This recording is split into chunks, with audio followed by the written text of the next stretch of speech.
Hi there, I'm Java Jim with First Line Equipment, and hopefully you're having a wonderful day today. I'm hiding behind this beautiful Elektra Verve Espresso machine. If you've seen my previous video from 2019, October, I was in Host, which is a major convention in Italy, and they have many buildings. The show is basically not just for espresso and cappuccino machines, but also roasters, Italian roasters, other European roasters with different coffees. And let me tell you, I have espresso not up to here, but way up to here. A lot of taste testing, and just it comes to a certain point where you can only drink so much a day. But we have some customers who drink more than I ever do at one of these conventions. What do we have in front of us here? The Elektra Verve dual boiler espresso machine. I had been pushing Elektra for years, saying, when will you come out with a dual boiler espresso machine for the home and small office? This is needed because there's a lot of customers who want it. And they worked on this for years. They asked for recommendations from me, and I gave them some. And I tested the Verve briefly over in Italy in October 2019. Then, of course, with the pandemic in 2020, this machine was supposed to be available in February 2020, but a lot of things got delayed. So we did get these machines in late 2020, been doing some testing, and I'm going to give you some of the ins and outs, some of the likes and dislikes, so you can make a better choice. Granted, there is no perfect espresso machine. Let me repeat, there is no perfect espresso machine. The highlights on the positives for the Verve: dual boiler, saturated group head, lever operated, nice wood accoutrements. This is what blows all the other machines out the door, is the wood accoutrements and the design and look of the machine. That's kind of what Elektra is known for. We have a removable drip tray, dual spout, portafilter, single and double cup filter baskets, a blind, a cleaning brush. And they also include a wood handle tamper, keys to get into the Wi-Fi. Yes, you can use your phone. It is via Wi-Fi. There is no app. The reason is they don't want to be updating apps forever. So Wi-Fi is typically the best solution in this case. And a very nice feature. So the only thing is with the Wi-Fi, if your phone goes to sleep, it's going to lose the connection. It's happened to me. It's happened to some customers as well.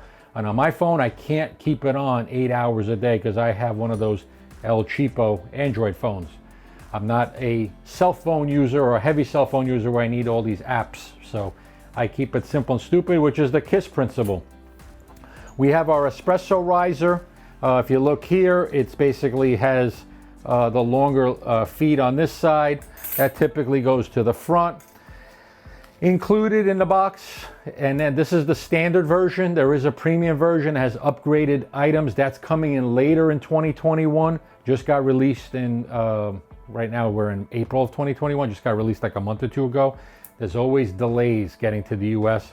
Direct plumb hose. You may have seen a video with a stainless steel braided hose, but now they're moving to this polyethylene tube, and it's basically easier to redirect. And also, if you want to increase the length, it's much cheaper to do it.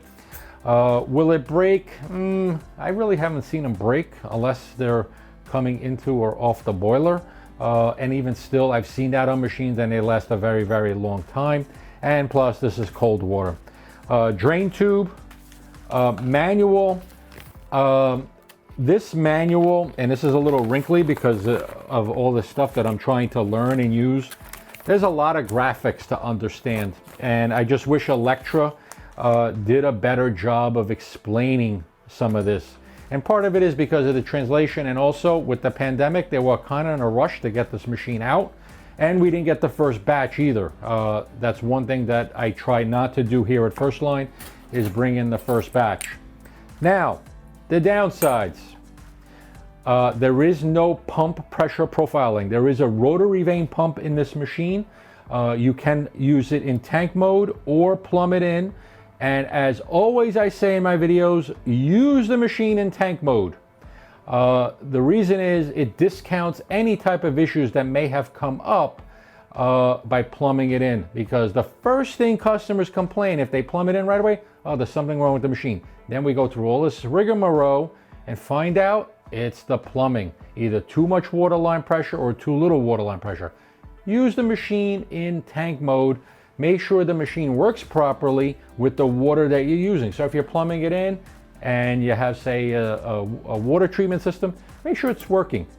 Okay, so another downside on this machine is that potentially could be a little rattling because of the way these drip tray covers are situated on top. I don't have a solution for this, but again, there's no perfect machine, so I just want to point out some of the smaller things. Now, to get this out, if you look, okay, you can't get this out. You kind of have to lift this up and then kind of slide it out, or rigmarole it in and out. And there's little notches here for the posts that are here. The front one really doesn't have to come out, but the water reservoir has a cover, does have other holes in it. Not sure why, but the tank, and it's going to be hard to see, there is one slot in the tank here for the water softener to come in and out. And it does have a very, very good size water softener. I have a video on how to recharge this, typically once a week or once every 2 weeks, depending on your hardness level. The harder the water, okay, the more magnesium, the more calcium, the more often you're going to recharge this with a salt water bath. Look for my video on that, and then replace this at least, okay, minimum every 6 months for any type of fungal, bacterial, or mold that can build up. Reservoir should be washed by hand every 2 weeks. Okay, the reservoir does come out nicely.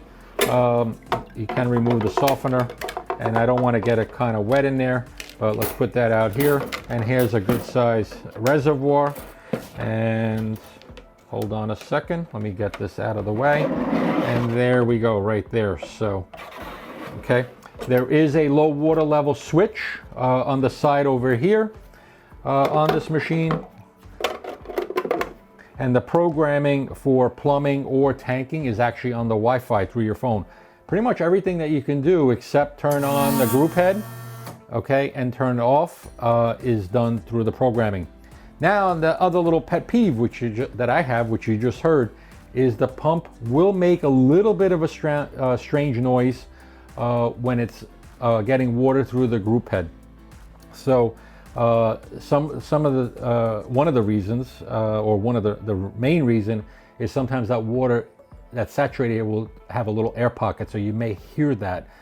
Little pet peeve of mine, but that noise I've seen on all the machines that have been tested and shipped out, and we have shipped out a bunch of these, so you will get that little noise, okay, and then it kind of quiets down, okay. Not too much vibration and rattling at this point, but there is potential for that. So Elektra does need to work on a solution to kind of solidify these in place, maybe get these out a little easier, and hopefully not have any metal to metal contact. Okay, if you're plumbing, it's on the bottom. The electrical cord's also included, that's on the side. I had wished that they would put this on the bottom so it comes out from either direction. It's maybe something in the future that they can do with this. Now, the drip tray is removable, but you can't remove it because you need to turn this little item here, and then the tray will come out. And there's a little blocker here, a cap. You can remove this and then connect the longer hose. If you need something longer, go to your home improvement store. You could probably find it much, much cheaper than what Elektra sells it for. And bring the drip tray with you so you can size it right.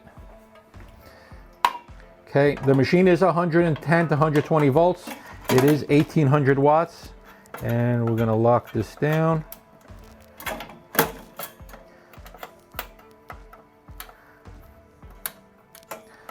Okay, and you will see some water squirt out of there. Okay, as far as steam, okay, nice 4-hole tip, pretty dry, hot water.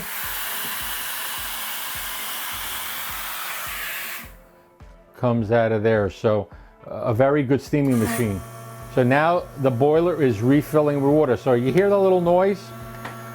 in the beginning, that's the rotary vane pump. It is a smaller rotary vane pump, not the one found on their T1, which is larger. The brain unit's back here with a lot of airflow ventilation. So hopefully that's going to last a long time, and I think it will, because there's a lot of airflow and to keep it cool on that motherboard that's sitting right here. The steam boiler's down here on the inside, which you have easy access. This panels come out, another nice little feature. So there are pluses and minuses. I want to point out some of the differences in what's good on this machine and what I wish they can improve on. And Elektra does take that mentality. So they build a very good machine with very good reliability, and that's why we've taken like the third or fourth batch after they started their production. If you have any questions or comments, please ask down below. Give us a thumbs up down below. Subscribe to our YouTube channel. Once again, this is Java Jim with First Line Equipment, and have a wonderful Elektra Verve day.